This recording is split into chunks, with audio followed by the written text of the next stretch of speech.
We're live.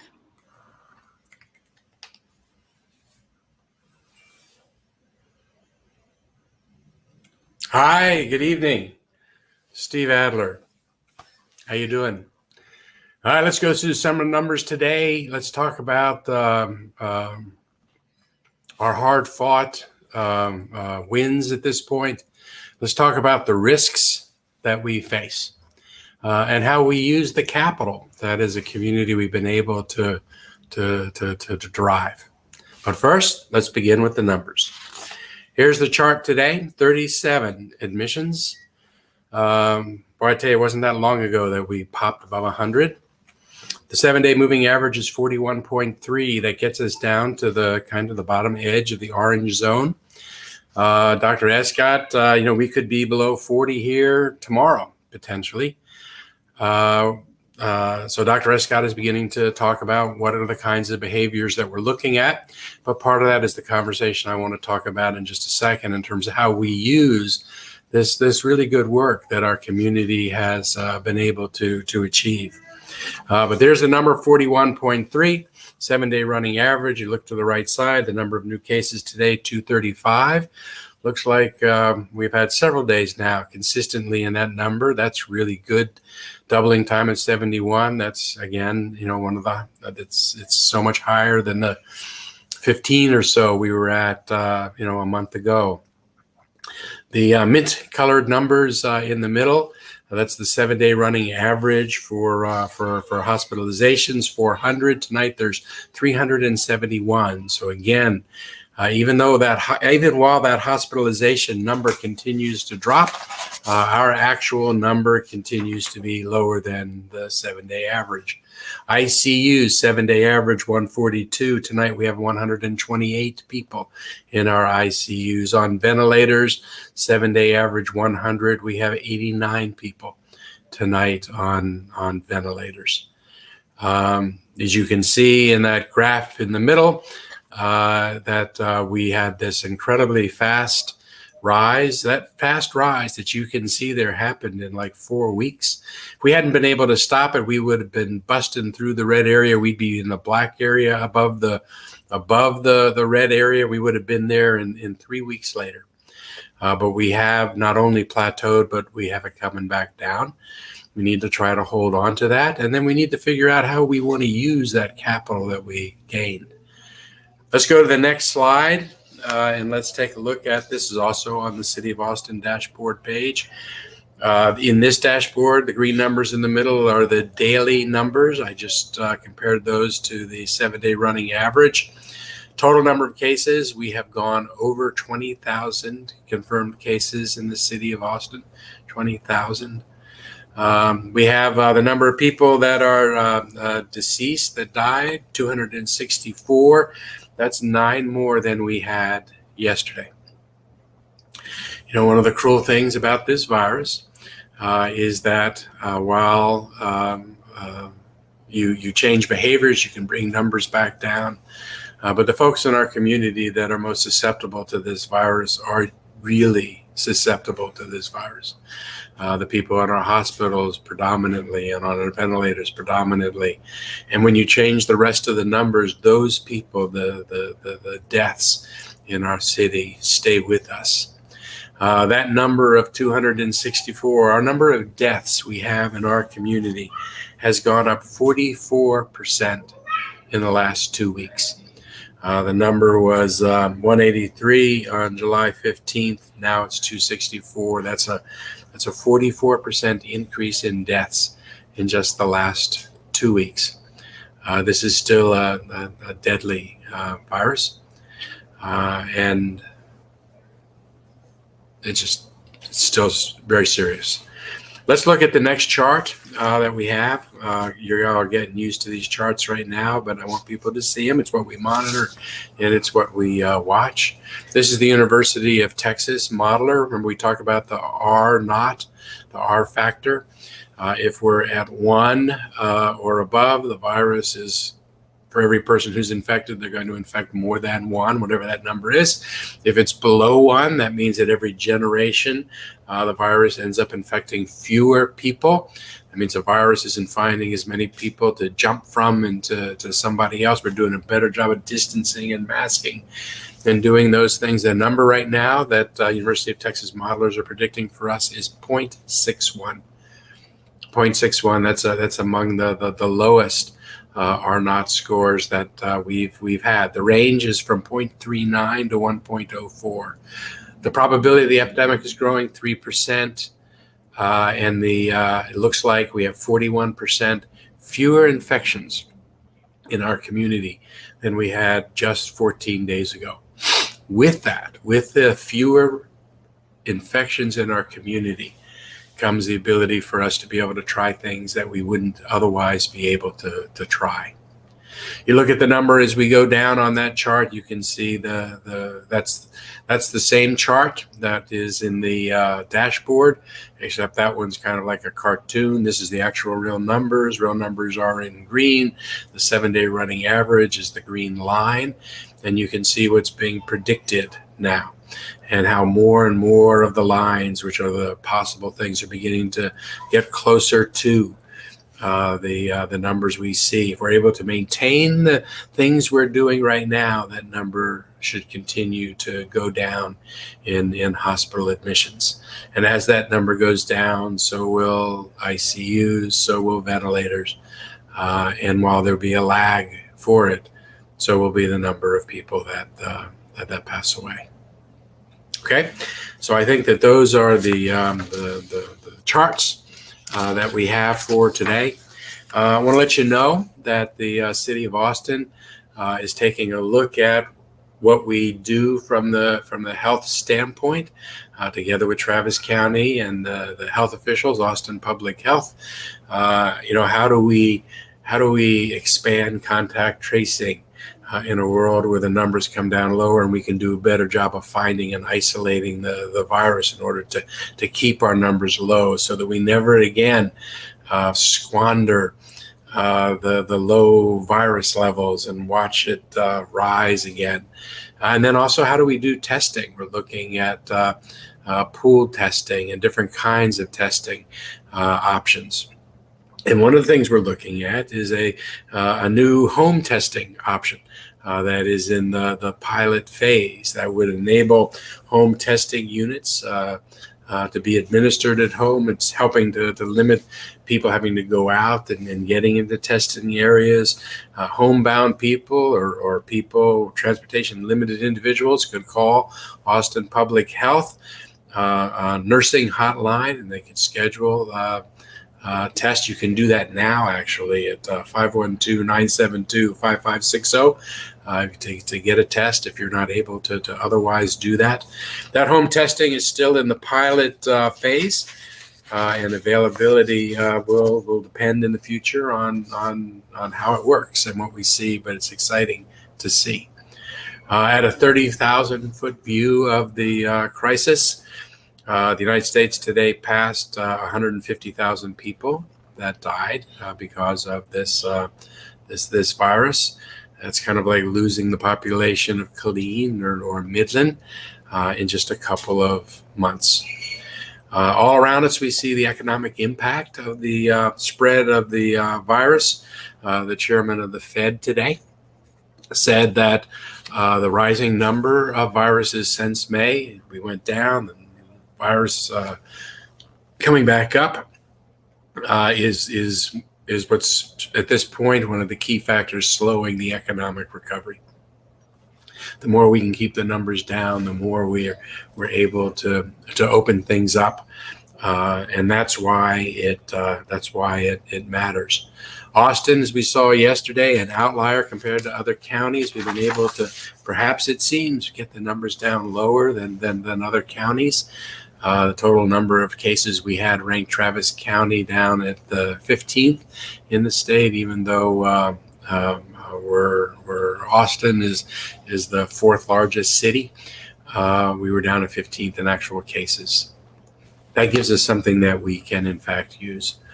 Congress is talking about a $1 trillion stimulus package. The Republicans proposed that today. It's good that, I want the Democrats and the Republicans to work something out and pass it and get relief to the community. Unemployment compensation is running out this week. We need to be able to step back in. People don't have their jobs. They can't pay their rent. Their landlords can't pay their mortgage payments. We have a real crisis with respect to the arts community in our city, musicians and bands and the people that support them, the creative arts in our city really struggling. We need to be able to get resources. The council today passed a resolution focused on childcare. We need to get resources to help with childcare. That infrastructure, we will lose the people that do childcare. And if we lose them now when we come out of the virus, we don't have that on the backside. So we need support and help, and we're going to be focusing on those areas. So it's we hope that the Republicans, which in their bill don't have any money at all for cities, will not be the way that bill ends up. The Democratic version of it does have money coming to cities and states, and it's an important thing that it does. There's a New York Times article that came out today that was looking at universities in cities across the country to see how the virus was doing at universities, and it ranked them. Let me show you how the University of Texas ranked compared to other colleges and universities. Here is their rank order list. And you can see who is number one on that list, the University of Texas at Austin. Those are older cases. They came out early in the spring, but it is interesting, I think, and a level of concern that other universities also meeting in the spring like we have numbers that are significantly lower than what we're seeing at the University of Texas. That's a concern, and I am concerned about the number of students that are going to be coming back to the University of Texas.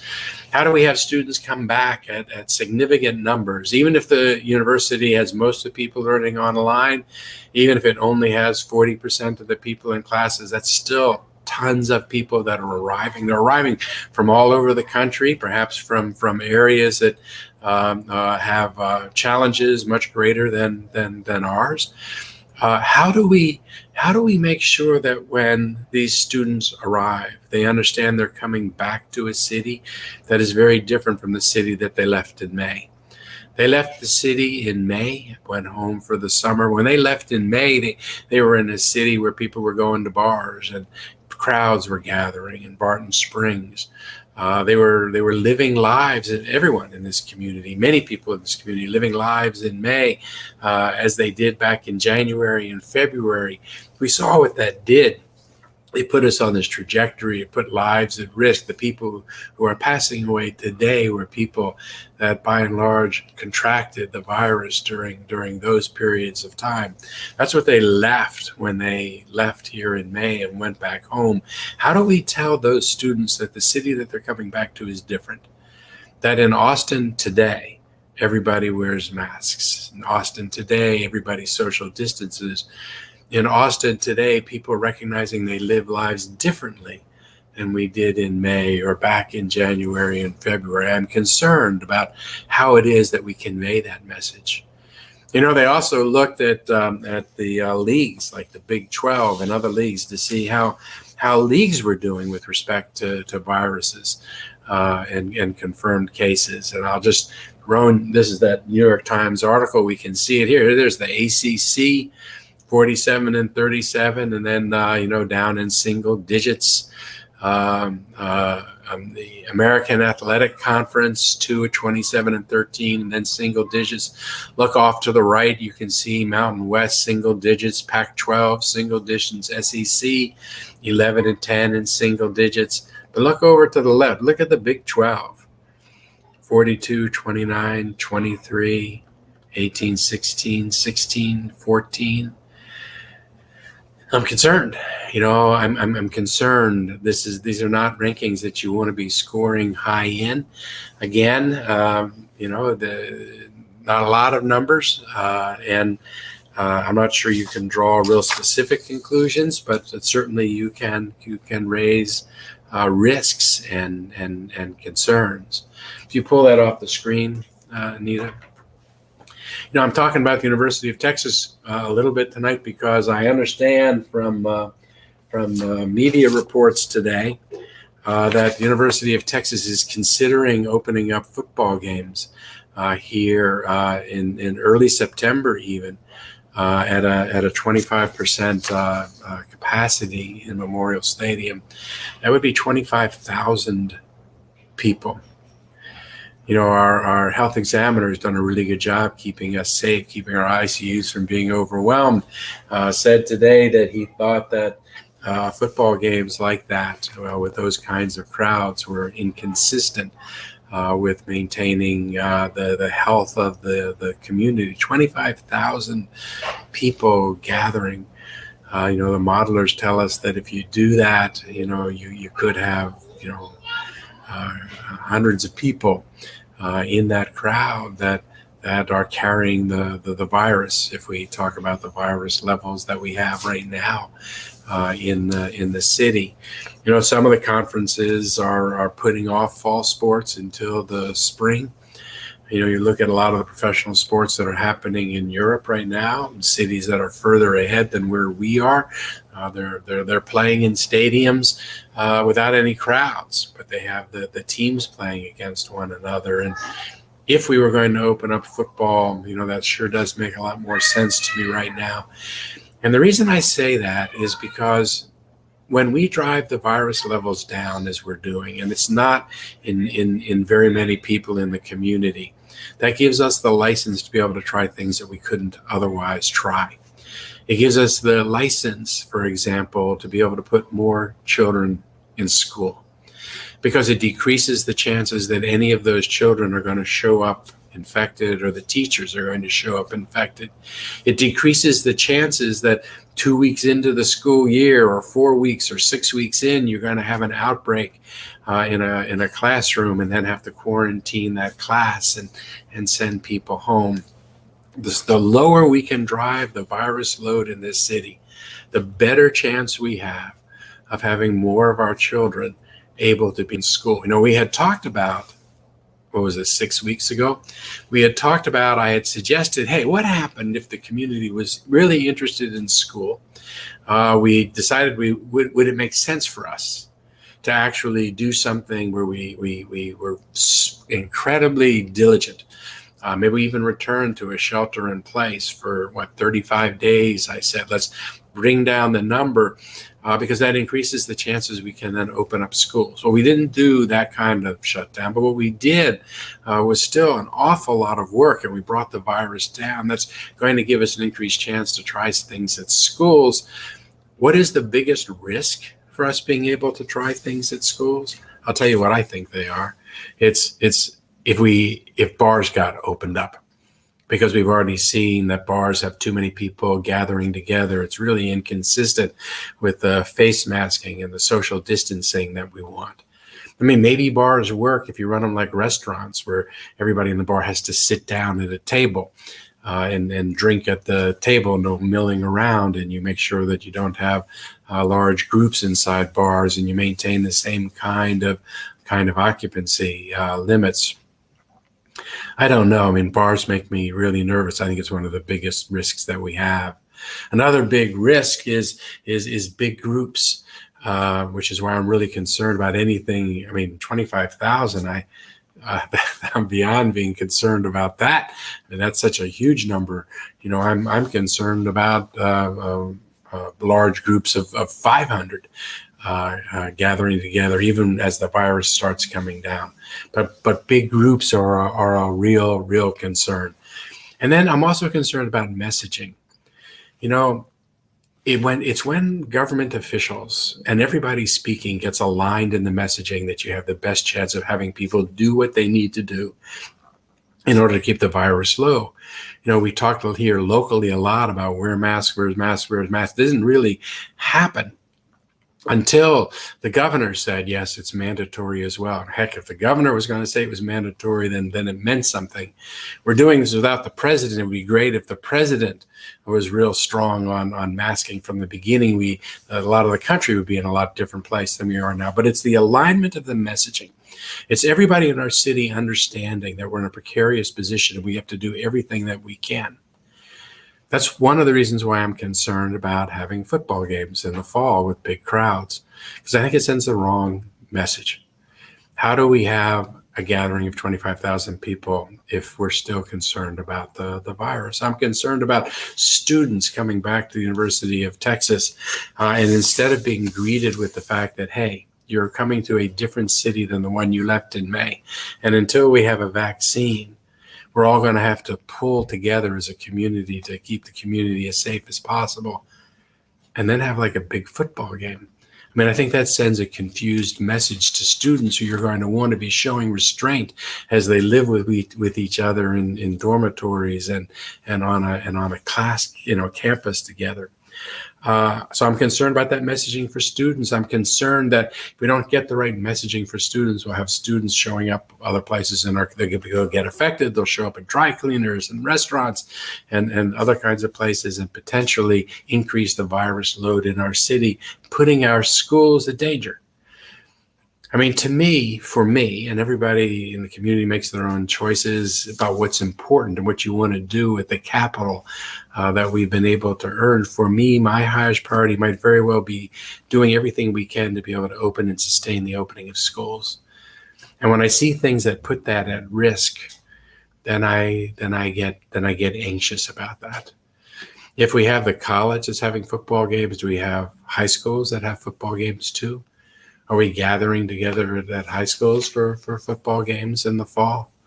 And I'm concerned about the schools, and I'm concerned about the athletes. I'm concerned about the families of the athletes. I'm concerned about being one of those cities that keeps cycling back and forth until we resolve this issue. And I hope it's something that we don't do. The University of Texas is considering this right now, and I hope ultimately they decide that it's not worth the risk to being able to open up and sustain public schools to have 25,000 people in a stadium. And with that thought, you've seen that when I talk in the evenings, I oftentimes talk about students and kids at home doing things that I think are just incredible, wonderful service activities. Here's a cool project that involves two brothers. Keegan is headed to the 8th grade. He's been working toward one of his Scout merit badges. So his idea was to build durable, waterproof wallets from duct tape, and then make those wallets and donate them to Front Steps, the organization that helps people that are experiencing homelessness, to be able to give those wallets to folks in that community. And then his idea went even before that, beyond that, because then he went out to raise money so that there could be an HEB gift card in every one of those wallets that was given to someone who was experiencing homelessness. His big brother, Aiden, who's in high school, reached out to help his younger brother, which is what big brothers are supposed to do. You picked a great partner in Front Steps. You picked a great cause in trying to help folks experiencing homelessness that actually have trouble, difficulty, challenges keeping track of their papers and important things like that. So on behalf of the city of Austin, Keegan, I want to thank you for the work that you're doing. Aiden, I want to thank you for being exactly the kind of big brother that younger brothers we're so appreciative that we have. And with that, good night. Take care of yourself, and please be safe.